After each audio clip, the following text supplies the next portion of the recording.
Hello, my friends. If you are listening to this podcast, you are probably learning English on your own. No teacher, no classroom, no homework, no exams. Just you, your phone, your headphones, and your time. Many learners think this is a problem. They think, I cannot learn English alone. I need a teacher. I need a class. I need someone to correct me. Today, I want to show you something different. Today, I want to show you how to practice English alone, in a quiet room, in a small moment, in real life, without stress. Not with old ideas, not with school methods, but with new ways of thinking about practice. These ideas are simple and powerful. Let's begin. Most learners believe that practice looks like this. You stop what you are doing, you sit down, you open a book or an app, and you say to yourself, now I study English. This idea sounds normal. It sounds serious. It sounds responsible. But this idea is actually the first big problem. Because when you say, now I study English, your brain prepares for work. It prepares for effort. It prepares for mistakes. And very often, it prepares for stress.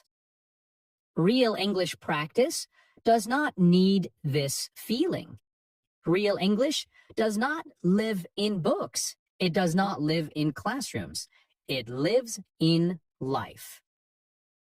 Think about this expression, to fit something into your life. Okay? To fit something into your life. This means to make something a natural part of your day, not something heavy or difficult. English, my friends, should fit into your life, not sit on top of it like a heavy bag.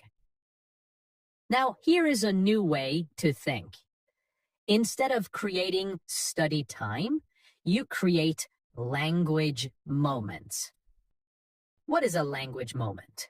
A language moment is very small, so small that your brain does not resist it. Okay?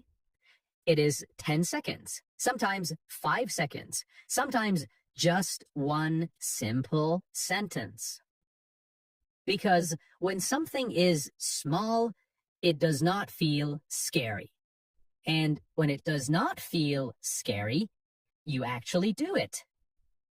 Now, let me explain this with a very normal situation. You are making tea or coffee. This is not a special moment. You are not trying to learn anything. You're just standing there. Most people say nothing. Their mind is empty or it is somewhere else. But you gently change one thing. Inside your head, slowly and calmly, you say, I am making tea. The water is hot. I am waiting. Nothing more. You do not repeat it 10 times. You do not check grammar. You do not ask, is this correct? You just let the sentence exist. This is important. This is not speaking practice. This is thinking practice. And thinking in English is real practice. Now, many learners believe that only speaking counts.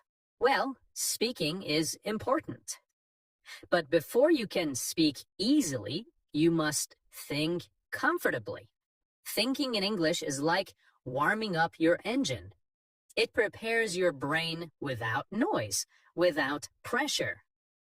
Now let's look at another everyday moment. You open your phone, and before you read messages, before you scroll, before you disappear into the screen, you pause for 1 second and say inside your head, I'm checking my phone. I want to see messages. I am just looking. Here is something important. You're not translating from your language. You're not saying the sentence in your language first and then moving to English. You are going directly to English. This is what we call cutting out the middleman, okay? Cutting out the middleman. The middleman is translation. And when you remove it, English becomes faster and more natural. You are also not correcting yourself. Correction kills flow. Think about this idiom, to get in your own way. It means you stop yourself from moving forward, to get in your own way. When you correct every sentence, you get in your own way. Language moments are not about being right. They are about being present. You are simply connecting English to what is happening right now. This connection is powerful because the brain loves meaning, and life is full of meaning. Most learners say, I will practice when I have time.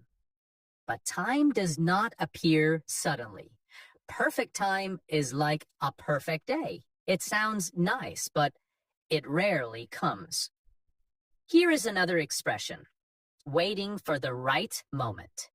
It means you delay action, hoping for ideal conditions. Language moments remove this problem. You will no longer wait for the right moment. The right moments do not wait. The right moments appear naturally. When you wash your hands, when you walk, when you sit down, when you feel tired, these moments come many times every day. This is exactly how babies learn a language. Babies do not study. They do not memorize rules. They do not sit down and say, now I learn English. They connect words to actions. They connect sounds to feelings. They live inside language. And this is the key idea. You are not too old to learn this way. Your brain still knows how. The problem is not your ability. The problem is the method. Language moments give your brain permission to relax. And when the brain relaxes, learning speeds up. So this is your first solo system. Solo here means individual, personal. You stop saying, I study English. Instead, you say nothing. You simply live small pieces of English many times a day. 5 seconds, 1 sentence, 1 moment. And over time, something interesting happens. English stops feeling like work. It starts feeling familiar. And familiarity is the door to fluency. All right. Many English learners say the same sentence again and again. I understand English, but I cannot speak. They often believe the problem is vocabulary or grammar or pronunciation. But very often, the real problem is something else. The real problem is fear of sound. When you speak out loud, many things happen at the same time. Your voice becomes public. Your mistakes become real. You feel exposed, okay? There is an expression in English related to this. To put yourself out there. To put yourself out there. It means to show yourself openly, even when you feel nervous. For many learners, speaking English feels like putting yourself out there too early. So the body reacts. The throat becomes tight. The mind goes blank. The words disappear. This is not because you are bad at English. It is because your brain thinks you are in danger. So Here is a very different idea. What if you could practice speaking without danger, without fear? What if you could train your mouth and your brain without making a sound? This is where invisible speaking begins. If something is invisible, you cannot see it. So, invisible speaking means this. You move your mouth, you form the words, but no sound comes out. You are speaking, but only you know it. At first, this may feel strange, but think about this expression. To take the pressure off, okay? To take the pressure off. It means to remove stress from a situation. Invisible speaking takes the pressure off speaking because there is no sound, there is no audience. And when there is no audience, fear becomes smaller. You can practice invisible speaking almost anywhere. When you are walking, when you are sitting on a bus, when you are alone at home, even when people are around you. Nobody hears you, nobody judges you. You slowly move your lips and say, I think today was long. I feel a little tired. I want to rest. You do not rush.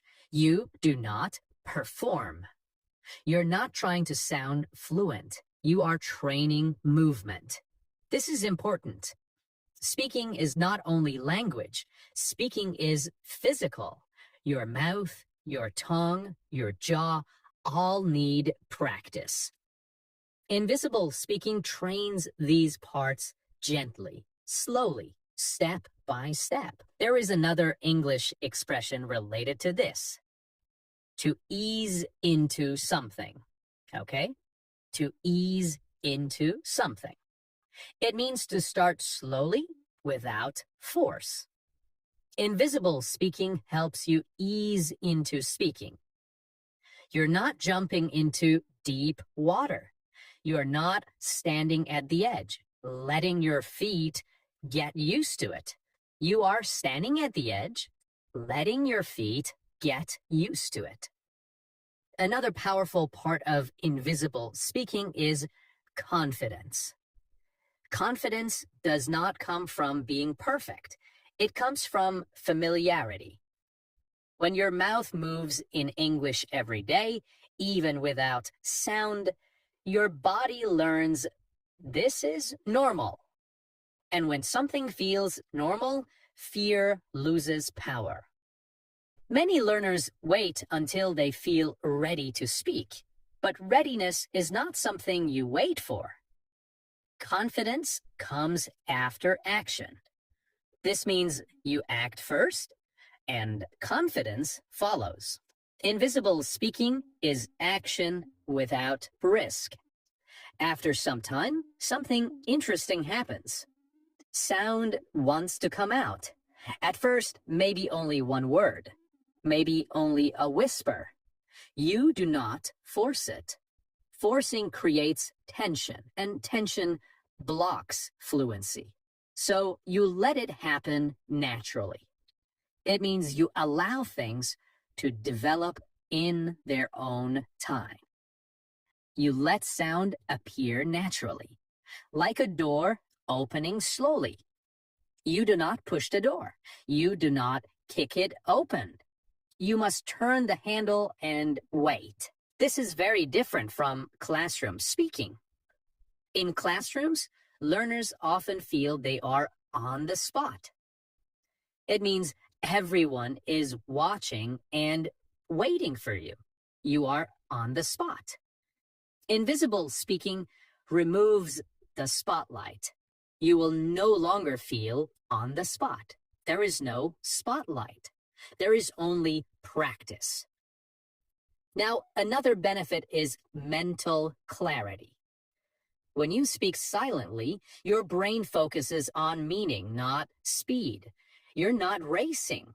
You are building smooth pathways in your mind. These pathways make future speaking easier. So, invisible speaking is not fake practice. It is pre-speaking. It prepares your system. And one day, you realize something important. Speaking out loud feels less scary. Not because you forced yourself, but because your brain already knows the path. Invisible speaking taught it the way. This is practice without embarrassment, practice without correction, practice without stress. And that is why it works. Okay, most English learners believe that progress comes from learning more. More words, more grammar rules, more lessons, more videos. They feel that if they stop adding new things, they stop moving forward. But this way of thinking often causes a problem. The mind becomes crowded. There is an English expression related to this: to have too much on your plate. Okay? To have too much on your plate.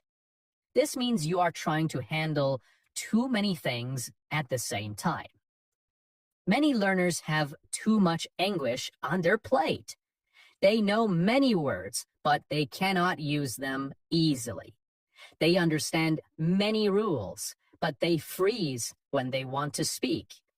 This happens because language does not grow wide first. It grows deep first.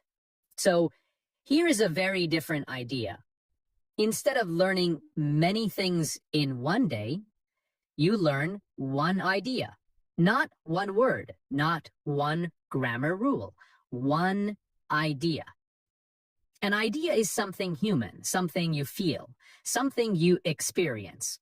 For example, the idea of being tired, the idea of waiting, the idea of enjoying something small, the idea of not wanting to do something. This is important. Ideas connect language to life. Words alone are empty. Ideas are meaningful. They are full. So when you choose one idea for the day, you say to yourself quietly, "Today, my English idea is being tired." That is all. You do not write it down. You do not study it. You simply keep it in your mind. Then, during the day, you return to this idea again and again in English. You might think, "I feel tired today. I am a little tired, but it's okay. I was tired this morning. I want to rest later." These sentences are simple, but something important is happening. You are not chasing English. English is walking beside you. You let the sentences sink in. It means you give your brain time to fully absorb something. The one idea day system lets English sink in. You're not rushing. You are circling the same meaning from different angles. This builds comfort, and comfort is more important than speed. Many learners believe fluency means fast speaking, but fluency actually means easy thinking. When the same idea comes back again and again, your brain stops working hard. The sentences come more naturally. This is how children learn to speak. They talk about the same things many times. They do not say something new every minute. They repeat ideas, but in slightly different ways. This repetition is not boring for the brain.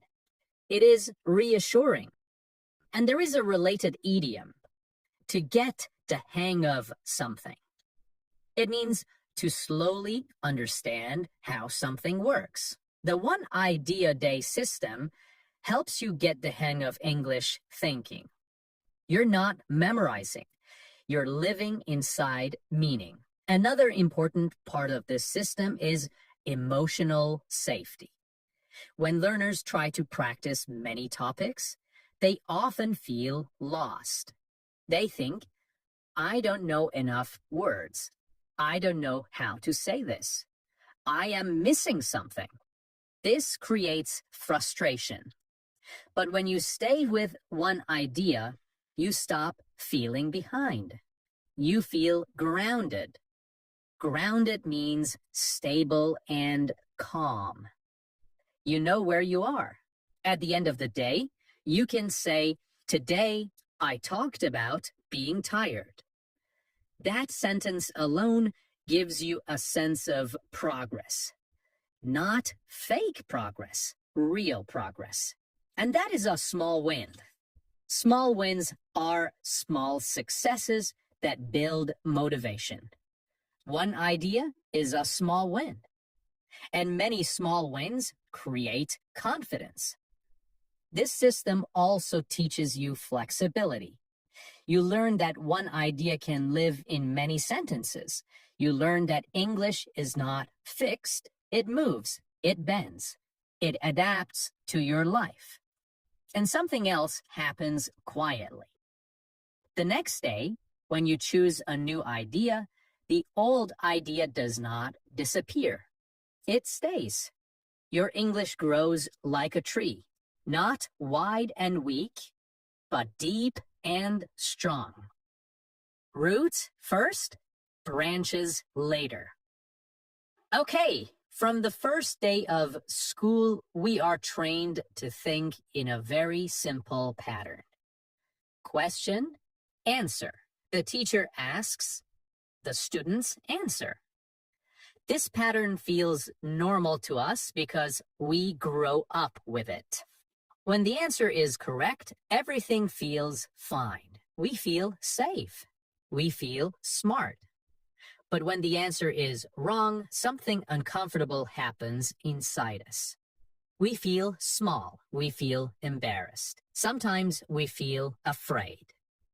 Little by little, our brain learns a dangerous lesson. It learns that speaking is risky. It learns that silence is bad. It learns that not knowing is a problem. This pattern stays with us for years, often without us noticing. And when we start learning English, we bring this pattern with us. We think that every question needs an answer. We think that practice means producing the right response.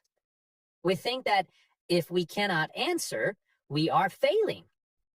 But real language does not work like this. Real language is not a test. Real language is not a performance. Real language is not always clean and finished.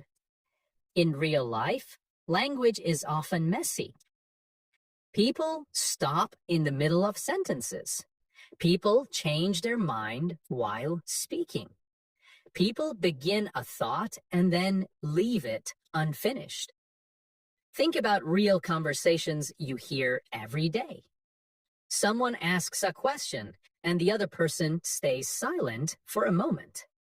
Someone says, I don't know, maybe, and then stops. Someone thinks out loud, slowly, without a clear answer. This is not bad language. This is natural language. So here is a very different idea for solo practice. You practice English without answers. At first, this idea can feel uncomfortable because many learners believe that without an answer, there is no learning. They believe that silence means nothing is happening. But this belief is not true. Learning can happen inside the question itself. Now, let me explain this slowly. When you ask a question in English and you do not answer it, your mind stays inside English longer. You do not rush back to your own language. You do not rush to finish the thought.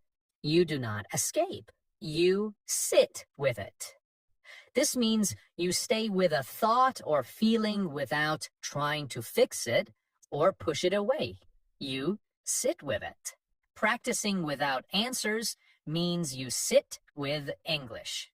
You allow English to stay in your mind, calmly and quietly. For example, you ask yourself slowly and gently, why do I feel calm right now? And then you stop. You do not explain. You do not search for the perfect words. You do not panic. You simply let the question stay in your mind. Your brain is active, but relaxed. This is very important because stress closes the mind. When you are stressed, the brain wants to escape, but calm opens the mind. When you are calm, the brain becomes curious, and curiosity is one of the strongest forces in learning. All right, most English learners think about the future in a very simple way. They think about goals. I want to speak English well. I want to be fluent. I want to feel confident. Goals are not bad, but goals can feel far away. And when something feels far away, it often feels heavy. It feels out of reach. It means it feels too far or too difficult to touch. For many learners, fluent English feels out of reach. So instead of motivation, they feel pressure. Instead of hope, they feel tired. Here is a different idea. Instead of imagining a future goal, you imagine a future memory. This is very important. A goal is something you chase. A memory is something you already lived.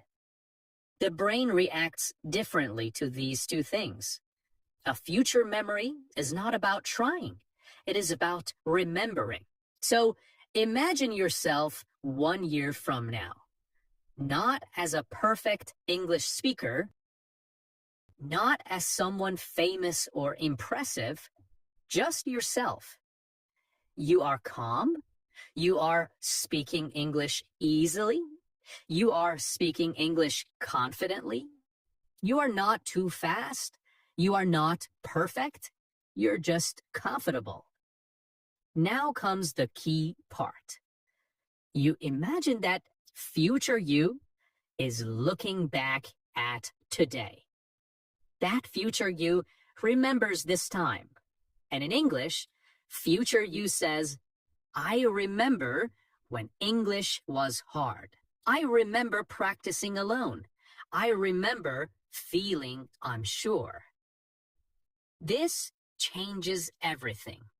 You will look back with kindness. It means you remember the past without judgment. Future you looks back at today with kindness, not with criticism. This matters because the brain learns better when it feels safe. Now imagine future you continues speaking in English. I am glad I did not stop. I am glad I stayed patient. I am glad I trusted the process. Language grows quietly, and this technique helps you see that growth before it fully arrives. Okay, my friends, before we finish, I want you to remember one simple thing. You are not late. You are not slow. You are not doing this wrong. Learning English alone does not mean learning English alone without support. It means learning in a quieter way, a kinder way. You take it one step at a time. It means you move forward slowly without pressure.